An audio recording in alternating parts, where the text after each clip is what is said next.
div b dot div dot b equal to 0 அப்படின்னு சொல்லும்போது no monopoles ன்னு சொல்றோம். ஸோ டைபோல்ஸ் இருக்கணும் எப்போதும், அது வரைக்கும் புரிஞ்சிச்சு. இப்போ டைபோல்ஸ் இருக்கும்போது ஒரு வெக்டர் மேக்னெட்டிக் பொட்டன்ஷியல் கிரியேட் ஆகும். பொட்டன்ஷியலுக்கும் மேக்னெட்டிக் ஃபீல்டுக்கும் சம்பந்தமே கிடையாது. பட் இங்க அந்த மாதிரி ஒரு டேர்ம் நம்ம டிஃபைன் பண்றோம். ஏன்னு சொன்னா this magnetic field is caused due to current. அதனால கரண்ட்ன்றது flow of charges தான். அப்போ அங்க ஒரு பொட்டன்ஷியல் இருக்கும் அப்படின்றத இங்க மேக்னெட்டிக் பொட்டன்ஷியல் அப்படின்னு எடுத்துக்கிறோம். அதுதான் நம்ம வந்து வெக்டர் மேக்னெட்டிக் பொட்டன்ஷியல் டிஃபைன் பண்றோம். So curl A equal to B if div B equal to 0 தான் டெஃபினிஷன் இருக்கு.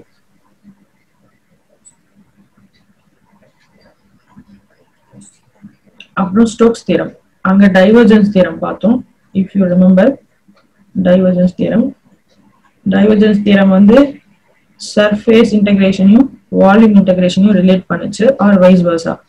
வால்யூம் இன்டகிரேஷனா இருந்தா சர்ஃபேஸ் இன்டகிரேஷனுக்கு மாத்தலாம், சர்ஃபேஸா இருந்தா வால்யூமுக்கு மாத்தலாம். இங்க லைன் இன்டகிரேஷனை சர்ஃபேஸ் இன்டகிரேஷனா மாத்தலாம், ஆர் சர்ஃபேஸ் இன்டகிரேஷனை லைன் இன்டகிரேஷனா மாத்தலாம். இதனால என்ன அட்வான்டேஜ் அப்படின்னு சொன்னா, அது ஒரு சின்ன அனலாகி சொல்றேன். இப்ப நம்ம வந்து ஒரு பார்க்குக்கு போறோம், அந்த பார்க்கோட அதாவது ஏரியா எனக்கு தெரியணும், அந்த பார்க் எந்த அளவுக்கு பெருசா இருக்கு அப்படின்னு எனக்கு தெரியணும்னு சொன்னா எனக்கு ரெண்டு ஆப்ஷன் தான் இருக்கு. ஒண்ணு பார்க்க சுத்தி வரணும், ஸ்டார்ட் பண்ண இடத்துல இருந்து போயிட்டு ஒரு சுத்திட்டு மறுபடியும் அதே இடத்துக்கு வந்துடணும். அப்படி இல்லைன்னா நான் மேல பேர்ட் வியூல பாக்கணும், ஒரு ஹெலிகாப்டர்லயோ இல்ல ட்ரோனோ வச்சு பேர்ட் வியூல நான் பாக்கணும். சோ நான் போயிட்டு சுத்தி வர்றது எனக்கு ஒரு க்ளோஸ்டு பாத், அதுதான் என்னோட லைன் வெக்டர்னு வச்சுக்கலாம், லைன் இன்டகிரேஷன் அப்படின்னு வச்சுக்கலாம். நான் பேர்ட் வியூல மேல போயிட்டு நான் பார்க்கணும் அப்படின்னு சொன்னா அது சர்ஃபேஸ் இன்டகிரேஷன் வச்சுக்கலாம். ஸோ எந்த அப்ளிகேஷன்ல எனக்கு எது ஈஸியோ அதை நான் எடுத்துப்பேன். எனக்கு பேர்ட் வியூ அவைலபிள் அப்படின்னு சொன்னா நான் சர்ஃபேஸ் இன்டகிரேஷன் எடுத்துப்பேன், எனக்கு அதுல அனலைஸ் பண்றது ஈஸி. இல்ல எனக்கு வந்து ஒரு பார்த்து தான் தெரியும் அப்படின்னு சொன்னா அப்ப லைன் இன்டகிரேஷன் எடுத்துப்பேன் அனலைஸ் பண்றதுக்கு. ஓகே, ஸோ ஸ்டோக்ஸ் தியரம்ன்றது line to surface integral or surface to line integral relate பண்றது. அண்ட் இங்க கர்ல் வரும். ஓகே, டைவர்ஜென்ஸ் தியரம்ல நமக்கு div D அப்படின்னு வந்துச்சு ட்ரிபிள் இன்டகிரேஷன்ல, இங்க கர்ல் வரும். சோ நீங்க மோஸ்டா பாத்தீங்கன்னா எலக்ட்ரிக் ஃபீல்ட் இன்டென்சிட்டியில நம்ம எல்லாமே டாட் ப்ராடக்டா கண்டுபிடிச்சிட்டு வந்திருக்கோம் நிறைய இடத்துல. இங்க மேக்னெட்டிக் ஃபீல்டுல எல்லாமே கிராஸ் ப்ராடக்டா கண்டுபிடிச்சிட்டு வரும். இதெல்லாம் அப்படியே பாத்துக்கோங்க. H at centre of square current loop எந்த அளவுக்கு ஹெச் இருக்கும், நம்மளோட கரண்ட் கேரிங் கண்டக்டர் ஸ்கொயர் ஷேப்ல இருந்தா எந்த அளவுக்கு இருக்கும். அண்ட் இந்த ப்ராப்ளம் தான் சொன்னேன், கொஞ்சம் இம்பார்ட்டன்டான ப்ராப்ளம் தான் அது. So current sheet conductor. Okay, sheet conductor K vector அப்படின்னு சொல்லும் போது இதுதான் கரண்ட், ஆம்பியர் பெர் மீட்டர்ல கொடுத்துருக்காங்களா. ஸோ அதான் current. Lies in X equal to 5 plane, இந்த ஒரு பிளேன்.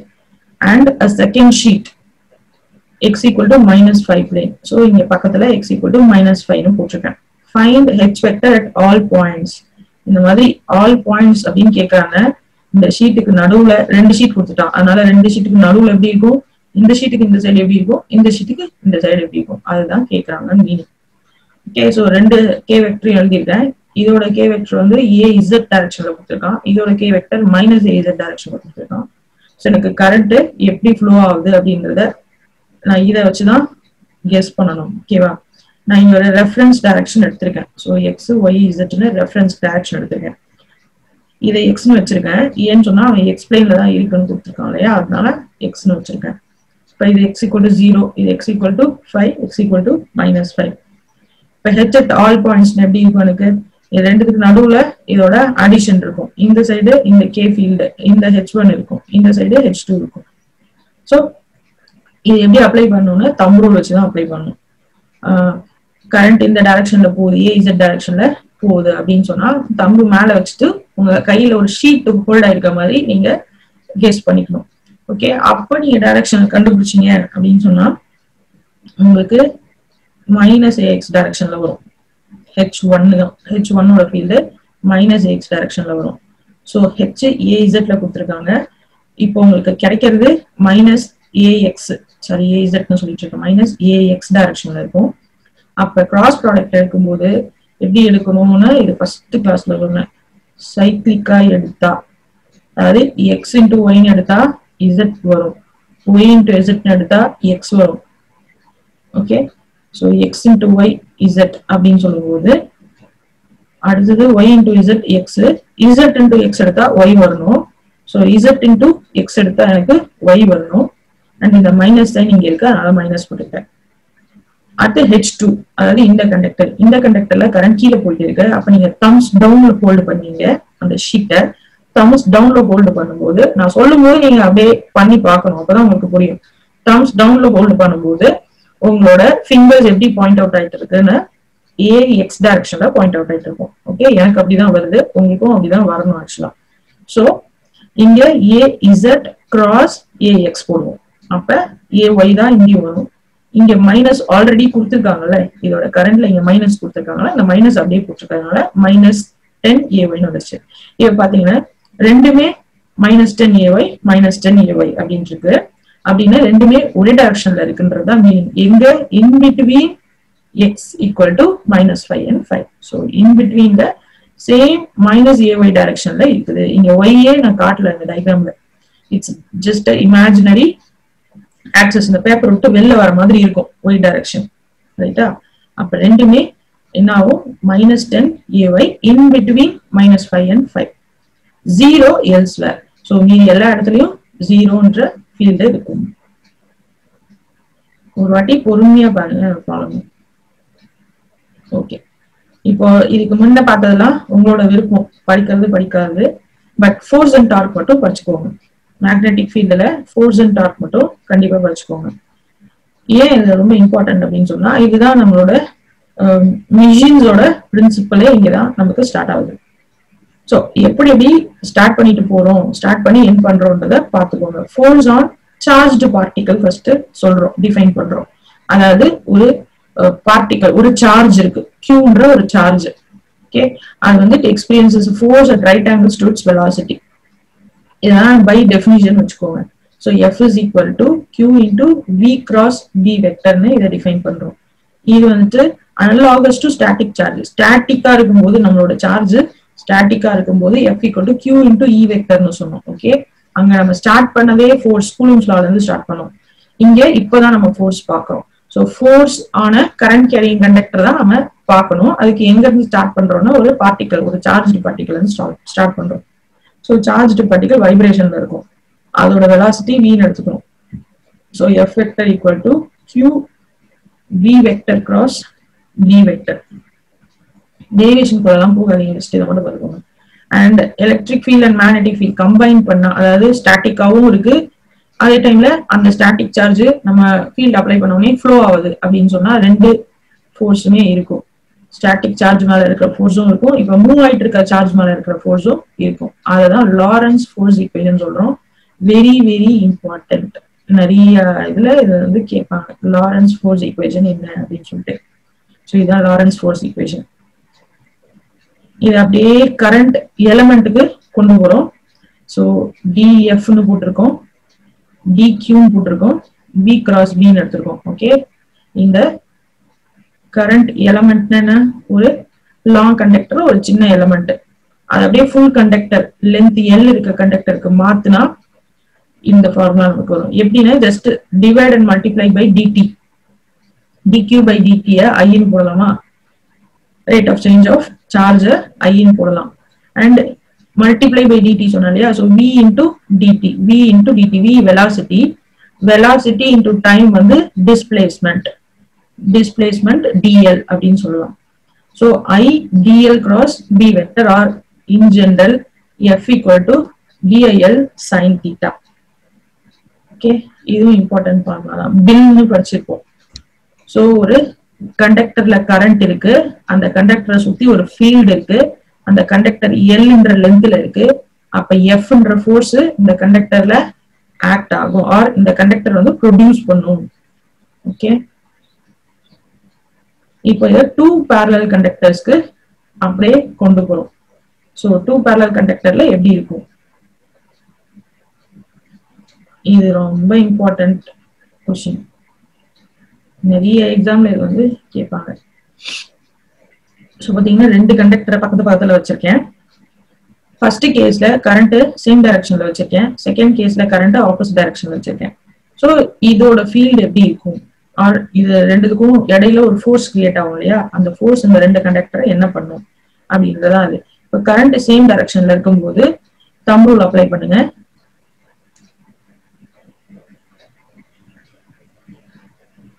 இந்த டயக்ராம் பார்த்தா உங்களுக்கு புரியும்.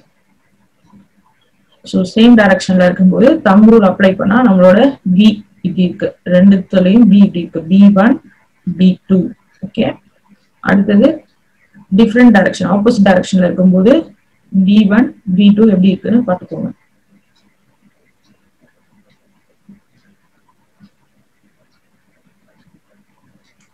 ரைட், இப்போ ஃபோர்ஸ்ன்றது நமக்கு ILB or BIL தெரியும். ஸோ B வந்துட்டு density of first vector or current and second field, எவ்வளவு அளவுக்கு மேக்னெட்டிக் ஃபீல்டை ஃபர்ஸ்ட் வெக்டர்ல கிரியேட் பண்ணும், ஃபர்ஸ்ட் கண்டக்டர்ல கிரியேட் பண்ணும். அதே மாதிரி இந்த கண்டக்டர்ல இருக்க கரண்ட் இங்க ஒரு ஃபீல்டு கிரியேட் பண்ணும், இங்க இருக்க கரண்ட் இங்க ஒரு ஃபீல்டு கிரியேட் பண்ணும், அதாவது இம்பாக்ட் பண்ணும் ரெண்டு ஃபீல்டும். எப்படி இன்ட்ராக்ட் பண்ணும்ன்றது தான் இந்த F ஓட டெரிவேஷன். ஸோ Fன்றது ஃபோர்ஸ், F2 F1 மேக்னிடியூட் சேமா தான் இருக்கும். ஸோ I2 L இருக்கு, இது ரெண்டும் கான்ஸ்டன்ட். B1க்கு இங்க சப்ஸ்டிட் பண்ணீங்கன்னு சொன்னா இங்க இந்த ஃபார்முலா வரும். அதே மாதிரி F1 எழுதும் போது I1 L into B2 எழுதுவோம், B2க்கு சப்ஸ்டிட் பண்ணாலும் சேம் ஃபார்முலா வரும். இங்க பாத்தீங்கன்னா என்ன ஆகும்னு சொன்னா அப்ப ரெண்டு ஃபோர்ஸும் ஆட் ஆயிடும்னு இதை அட்ராக்ட் பண்ணும். ஸோ கரண்ட் சேம் டைரக்ஷன்ல இருந்தா ரெண்டு கண்டக்டரும் அட்ராக்ட் ஆகும். கரண்ட் ஆப்போசிட் டைரக்ஷன்ல இருந்தா ஒரு ஃபோர்ஸ் இந்த டைரக்ஷன்லயும் இன்னொரு ஃபோர்ஸ் இந்த டைரக்ஷன்லயும் இருக்கும். இதே மேக்னிடியூட் தான் வரும், ஆனா F1க்கு பிளஸும் F2க்கு மைனஸும் வரும். இதே மேக்னிடியூட் தான், ஓகே, ஆனா மைனஸ் அப்படின்னு வரும். ஸோ அப்ப ஒரு ஃபோர்ஸ் இப்படி ஒரு ஃபோர்ஸ் இப்படி இருக்கும்போது ரிப்பல்சிவா இருக்கும். இங்க நம்ம ஞாபகம் வச்சுக்க வேண்டியது என்னன்னு சொன்னா, இப்போ மேக்னெட் எடுத்துக்கிட்டோம்னு சொன்னா, பர்மனன்ட் மேக்னெட் எடுத்துட்டோம்னு சொன்னா அங்க என்ன சொல்றோம், லைக் போல்ஸ் ரிப்பல் ஈச் அதர்னு சொல்றோம். ஸோ ஒரு நார்த் போலும் பக்கத்துல வைக்க முடியாது. சவுத் நார்த் டைரக்ஷன் போட்டா இங்க நார்த் சவுத் டைரக்ஷன்ல லைக் போல்ஸ் என்னாவும் ரிப்பல் பண்ணிடும், இது இந்த சைடு மூவ் ஆயிடும், இந்த சைடு மூவ் ஆயிடும். இதே அன்லைக் போல்ஸ் கிரியேட் பண்ணா என்ன ஆகும், ஸோ இது சவுத் இது நார்த் வைக்கிறேன்னு சொன்னா எனக்கு ரெண்டும் அட்ராக்ட் பண்ணும். கரண்ட்ல குவைட் ஆப்போசிட்டா ஞாபகம் வச்சுக்கோங்க. ஸோ அன்லைக் போல்ஸ் அட்ராக்ட், இங்க opposite currents repel. Like poles repel, இங்க சேம் கரண்ட்ஸ் அட்ராக்ட். ஓகே, அப்படியே ஆப்போசிட்டா ஞாபகம் வச்சுக்கோங்க. வேற ஒன்னும் நீங்க கான்செப்ட் எல்லாம் கூட புரிஞ்சுக்க ட்ரை பண்ண தேவையில்லை, ஜஸ்ட் ஆப்போசிட்டா ஞாபகம் வச்சுக்கோங்க. அண்ட் இதுல இன்னொரு இம்பார்ட்டன்ட் கொஸ்டின் இருக்கு, அட் த சென்டர் ஃபீல்டு எப்படி இருக்கும். இப்ப நம்ம ஃபீல்டு பார்த்துட்டோம், தம்ஸ் ரூல் யூஸ் பண்ணி, right and them rule use பண்ணி ஃபீல்டு எப்படி இருக்கும் அப்படின்னா நம்ம இங்க பார்க்க ட்ரை பண்ணிட்டோம். பட் அந்த ஃபீல்டு எப்படி இருக்கும் அப்படின்னு பார்த்தா இந்த மாதிரி parallel conductors, அதாவது சேம் கரண்ட் இருக்க parallel conductorsல இப்ப சென்டர்ல பாருங்க, இந்த லைன் இப்படி போகுது, இந்த லைன் இப்படி வருது. Okay, so outer most line imagine பண்ணிக்கோங்க, இது இந்த டைரக்ஷன்ல இருக்கு, இது டவுன்வர்ட் டைரக்ஷன்ல இருக்கு. அப்ப என்ன ஆகும், இது ரெண்டும் கேன்சல் ஆயிடும்.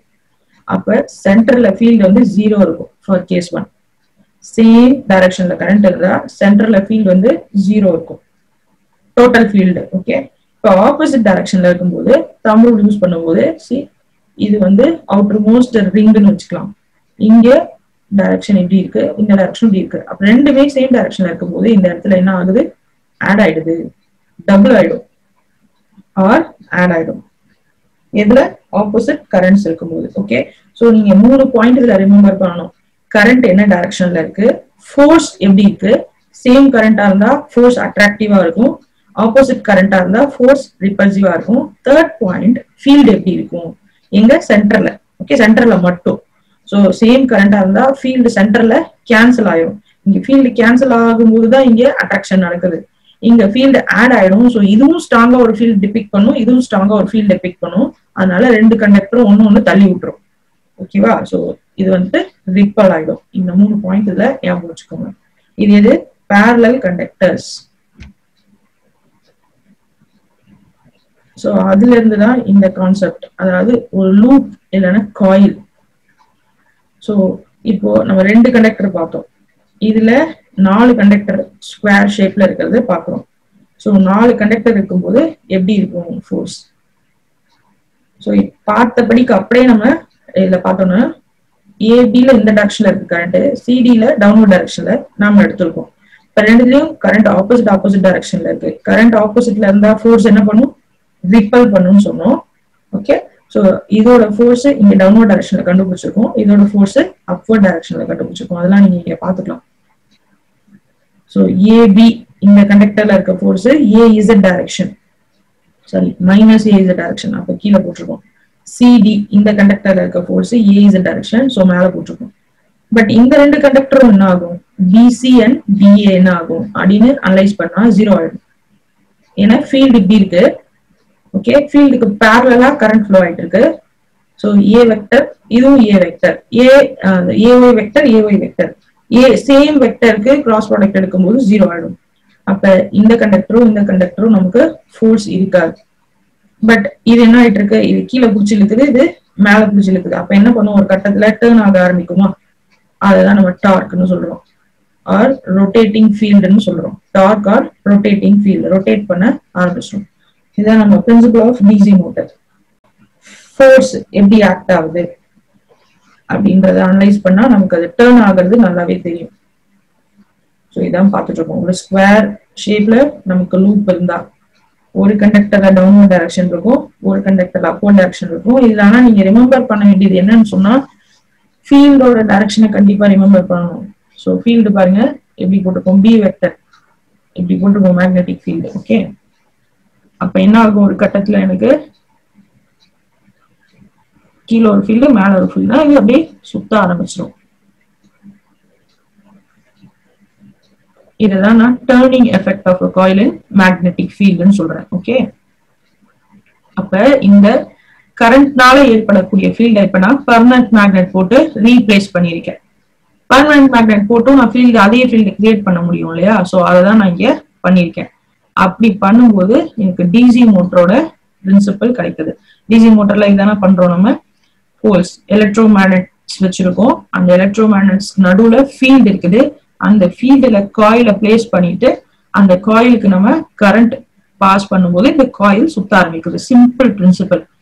ஸோ இந்த லூப்பை தான் நம்ம டிசி மோட்டரோட பிரின்சிபலா படிக்கிறோம். ஜஸ்ட் நம்ம ஒரு காம்படேட்டர் பிரஷஸ்லாம் இங்க இன்சர்ட் பண்ணிட்டு, ஸோ சேம் டைரக்ஷன்ல எப்பவுமே ஒரே மாதிரி டைரக்ஷன்ல கரண்ட் ஃப்ளோ ஆயிட்டு இருக்க மாதிரி நம்ம இதை டிசைன் பண்றோம். ஓகே,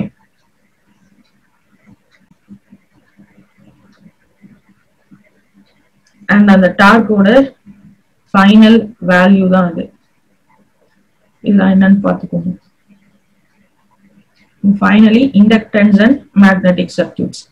ஸோ அங்க கப்பாசிட்டன்ஸ் படிச்ச மாதிரி எலக்ட்ரோஸ்டாட்டிக்ஸ்ல கப்பாசிட்டன்ஸ், எப்போதும் ஸ்டாட்டிக் ஃபீல்டு கப்பாசிட்டன்ஸ் ஞாபகம் வச்சுக்கணும். இது மேக்னெட்டிக் ஃபீல்டு, அதனால இண்டக்டன்ஸ் ஞாபகம் வச்சுக்கணும். டிஃப்ரெண்ட் கான்ஃபிகரேஷன்ஸோட இண்டக்டன்ஸ் மட்டும் நான் கொடுத்துருக்கேன். அதுல இந்த சாலினாய்ட்லாம் ஆல்ரெடி நம்ம பார்த்துருக்கோம், டெஃபினிஷன்லயே பார்த்துருக்கோம். இண்டக்டரோட டெஃபினிஷன் சர்க்யூட் தியரியில சொல்லும் போதே இதெல்லாம் சொல்லிட்டேன். சாலினாய்டுன்னா ஜஸ்ட் ஒரு மேக்னெட்டிக் மெட்டீரியல் மேல காயில ஊண்டு பண்ணிருப்போம், அதுதான் சாலினாய்டுன்னு சொல்றோம். லாங் சாலினாய்டு அப்படின்னா டயமீட்டர் தின்னா இருக்கும், மெலிசா இருக்கும் கண்டக்டர். அந்த கண்டக்டர் லைன் கோர் ஓகே மெலிசா இருக்கும், அது மேல வைண்டிங் பண்ணிருப்போம். ஸோ எப்பவுமே ஒரு வைண்டிங் பண்ணாதான் இண்டக்டரா அப்படின்னு கேட்டா கிடையாது. இந்த கண்டக்டர்லாம் நம்ம என்ன வைண்டிங் பண்றோமா? இல்ல இல்லையா? இப்போ நம்ம இவ்வளவு நேரம் படிச்சுட்டு இருந்த கண்டக்டர்ஸ், சிங்கிள் கண்டக்டர், பேரல் கண்டக்டர்ஸ்லாம் நான் வைண்டிங்கா பண்ணியிருக்கோம் கிடையாது. ஆனா அங்கேயும் நமக்கு மேக்னெட்டிக் ஃபீல்டு இருக்கு. ஸோ மேக்னெட்டிக் ஃபீல்டு எங்கெல்லாம் இருக்கோ அங்கெல்லாம் நமக்கு எனர்ஜி ஸ்டோர் ஆகும். எனர்ஜி ஸ்டோர் ஆகிற போது அதை நம்ம இண்டக்டன்ஸ் எஃபெக்ட்னு சொல்றோம். இண்டக்டன்ஸ் எஃபெக்ட் இருக்கிறதுனால இண்டக்டர் வேல்யூவை ஃபைண்ட் அவுட் பண்ண வேண்டிய நெசசிட்டி நமக்கு இருக்கு. ஸோ இது வந்து யூசுவல் மெத்தட். ஒரு கோர் மேல வைண்டிங் இருக்கிறது, சிம்பிள் சாலினாய்டு, லாங் சாலினாய்டு, டோராய்டுன்றது இந்த மாதிரி இருக்கும். ரவுண்டா இருக்கிற ஒரு கோர் மேல நம்ம வைண்டிங் பண்ணோம். இந்த டோராய்டுல 2 விதம் இருக்கு. சர்க்குலர் கிராஸ் செக்ஷன் ஒண்ணு, சப்பையா இருக்கும். ஸ்கொயர் கிராஸ் செக்ஷன் ஒண்ணு. ஸ்கொயர் கிராஸ் செக்ஷனா திக்கா இருக்கும்னு வச்சுக்கலாம். ஓகே, ஸோ அது 2 டிஃப்ரெண்ட் ஃபார்முலாஸ், அது என்னன்னு பார்த்துக்கோங்க. அப்புறம் இது 3 இம்பார்ட்டன்ட். Coaxial conductor. கோஆக்சியல் கண்டக்டர்னா என்ன சொன்னேன்? கேபிள்ஸ். ஸோ ஸோ உள்ளார ஒரு கண்டக்டர் இருக்கும், வெளியே ஒரு கண்டக்டர் இருக்கும். ஸோ டிஃப்ரெண்ட் ரேடியஸ் இருக்கும்.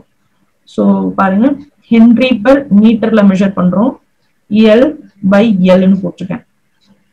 ஏன் அதையும் சொல்லிட்டேன் இல்லையா, பிகாஸ் கண்டக்டர்ஸ்ல நமக்கு ரொம்ப லென்த்தியா இருக்கும், அதனால பெர் மீட்டருக்கு எவ்வளவு இண்டக்டன்ஸ் அப்படின்னு எனக்கு மெஷர் பண்றது அதுல easy. Single conductor parallel to ground. So ஒரே ஒரு கண்டக்டர் கிரவுண்ட் இருந்துச்சு அப்படின்னு சொன்னா அதோட இண்டக்டன்ஸ் எப்படி இருக்கும். இது 3 ஃபார்முலாவும் ஒரே மாதிரி தான் இருக்கும், கொஞ்சம் கொஞ்சம் டிஃபரன்ஸ் தான் இருக்கும். இங்க அவுட்டர் ரேடியஸ் பை இன்னர் ரேடியஸ்னு வந்துடும்.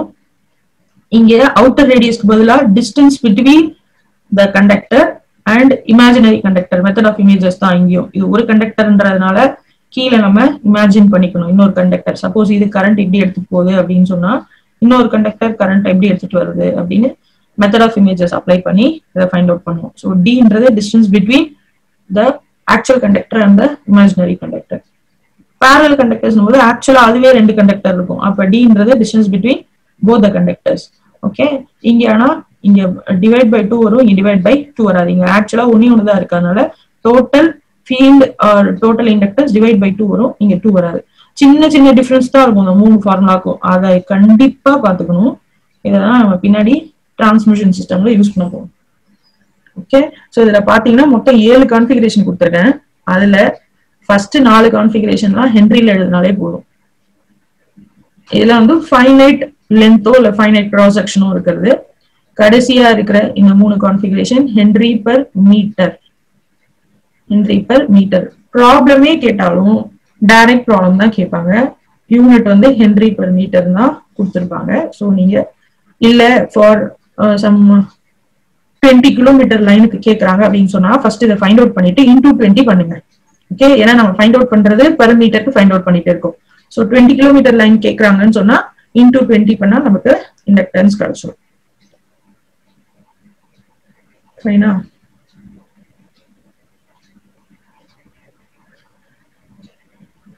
ஸோ இப்போ என்ன பார்த்தோன்றது இங்க இருக்கு. Steady magnetic field. So DC கரண்ட்னால வரக்கூடிய ஃபீல்டு, அதுல field intensity H vector, flux density B vector, Biot Savart law, long conductor, sheet conductor, Ampere's law. Ampere's law எல்லாத்துக்குமே அப்ளை பண்ணலாம். J vector H vector, curl H equal to J, D equal to mu into H. இந்த ரிலேஷன்ஷிப்லாம் ஞாபகம் வச்சுக்கோங்க. Magnetic vector potential பார்த்தோம், Stokes theorem பார்த்தோம், force and torque பார்த்திருக்கோம். Force and torque பார்க்கும்போது சிங்கிள் கண்டக்டர், பேரலல் கண்டக்டர், அப்புறம் square loop or coil, DC மோட்டரோட பிரின்சிபல். லாரன்ஸ் ஃபோர்ஸ் ஈக்குவேஷன் இம்பார்ட்டண்டா ஞாபகம் வச்சுக்கோங்கன்னு சொன்னேன். ஸோ இந்த டாபிக் தான் ரொம்ப இம்பார்ட்டன்ட், அதை இங்கேயே நான் உங்களுக்கு கொடுத்துருக்கேன். And inductance and magnetic circuits. Magnetic circuits now எடுக்கல because circuit theory mutual induction, coupling அதெல்லாமே பார்த்துட்டோம், அதே தான் இங்கேயும் வரும். Okay, and inductance for all different configurations கொடுத்துருக்கேன். வேற என்ன இங்க மிஸ் பண்ணியாச்சுன்னா work or energy stored, அது இங்க எழுதிக்கலாம், எழுதணும் இல்லையா, இங்கேயும் energy stored half integration v dot h தான். அங்க எலக்ட்ரோஸ்டாட்டிக் ஃபீல்ட்ல வந்து half integration d dot e எழுதணும். இங்க v dot h vector or which is equal to half integration v square by mu or half integration mu into h square. Actually எழுத மறந்துட்டேன். So அப்புறம் வந்து energy stored inductor half L I square. இது ரெண்டு மட்டும் எக்ஸ்ட்ராவா add பண்ணிக்கோங்க.